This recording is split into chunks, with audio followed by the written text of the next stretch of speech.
You have questions, we have answers. Back with another quick clip. We had a question that came in today, and this individual is planning on retiring in the next year or so.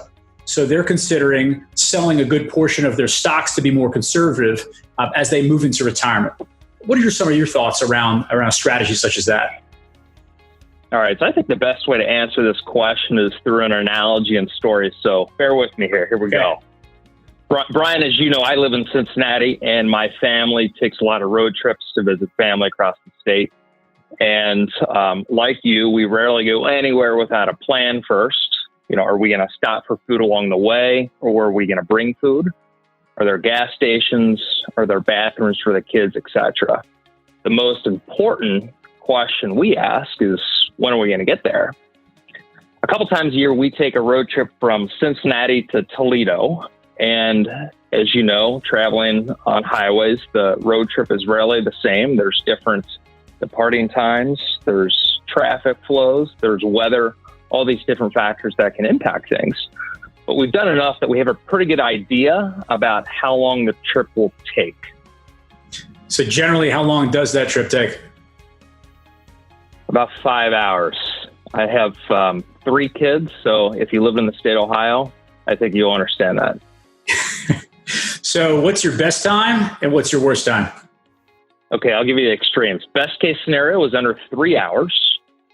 Worst case scenario was Thanksgiving with snow and traffic, and it took about 9 hours to get there. Wow. So, John, I appreciate the analogy, but what does this have to do with the stock market? All right. So here we go here. One of the biggest risks for retirees is selling their stocks at a loss to meet their income needs. This can happen during recessions. Usually it only takes the stock market about 2.5 years to break even or recover from the losses when we go through a bear market. And a bear market is just when stocks are off at least 20% from their highs. So to recap, it takes about 2.5 years for stocks to get back to even. Sometimes it's only taken a few months. And there's been an instance where it's taken more than a year or more than a decade for stocks to get back to their high. So retirees need cash and bonds to help avoid selling stocks during tough times. Cash and bonds usually hold their value much better. Similar to our Cincinnati to Toledo road trip, each investor must ask themselves, should I plan for the average or the best case or the worst case scenario in terms of planning? Are you the type of person who wants to just assume the average amount of time for stocks to recover, or 2.5 years?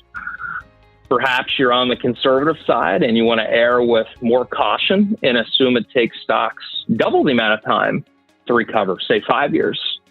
You could be on the other extreme with an aggressive investor, and maybe you only want to plan for stocks to take about a year to recover. So through these personalized conversations and customized portfolios, we help investors plan in advance for their own road trip with their own unique perspective. Yeah, John, those are great points. I know that a lot of folks feel this way. Once I retire, I'm going to have a very conservative portfolio. I'm going to significantly reduce my equity exposure. But the reality is they're going to need some of that growth depending upon when they retire. But retirement can last 30 some odd years. So to beat inflation, to accomplish what's most important to them, again, it's always critical to have that diversification within inside the plan. But especially what you highlighted, everybody's situation is different based on your risk tolerance, your goals, and all that goes along with that. So it's a common question we get, and I really appreciate you being here to answer it. You're very welcome. And if you or anyone else has questions they'd like answers to, they can feel free to email us at qa@marinwealthadvisors.com. Thanks for watching.